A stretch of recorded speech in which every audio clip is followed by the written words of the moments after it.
ఏపీలో కూటమి ప్రభుత్వం ఏర్పడిన తర్వాత మంత్రి నారా లోకేష్ సోషల్ మీడియాలో యాక్టివ్గా ఉంటున్నారు. ప్రజా సమస్యల గురించి అడిగినా లేదా ఎవరైనా సాయం చేయాలని కోరినా వెంటనే సమాధానమిస్తున్నారు.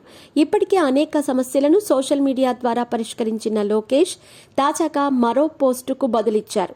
సంతోష్ కుమార్ అనే ఓ నెటిజన్ చదువుకు దూరమై రోడ్డుపై భిక్షాటన చేస్తున్న ఓ చిన్నారి వీడియోను సోషల్ మీడియాలో షేర్ చేశాడు. వీడియోలో చిన్నారి రోడ్డుపై నిద్రమత్తులో కూర్చొని తూలుతున్నాడు. అతడి ఒంటిపై దెబ్బలు తగిలి ఉండటంతో పాటు ఆకలితో అలమటిస్తున్నట్టు నెటిజన్ పేర్కొన్నాడు.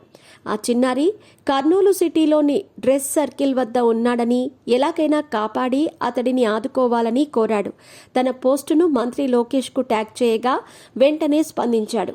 ఈ వీడియో హృదయ విదారకంగా ఉందని విచారం వ్యక్తం చేశారు. ప్రతి చిన్నారికి ప్రేమ, రక్షణ అవసరమని లోకేష్ స్పష్టం చేశారు. ఆ చిన్నారి ఎక్కడ ఉన్నా చేరదీస్తామని, రక్షిస్తామని తెలిపారు. అతడికి కావలసినవన్నీ ఇప్పిస్తామని లోకేష్ హామీ ఇచ్చారు. అంతేకాకుండా చిన్నారిని కొట్టిన వారిని కఠినంగా శిక్షిస్తామని హెచ్చరించాడు. ప్రస్తుతం ఈ పోస్ట్ సోషల్ మీడియాలో వైరల్ అవుతోంది. వీడియో చూసిన నెటిజన్లు ఆవేదన వ్యక్తం చేస్తున్నారు. చిన్నారికి సాయం చేసేందుకు మరికొందరు సైతం ముందుకు వస్తున్నారు.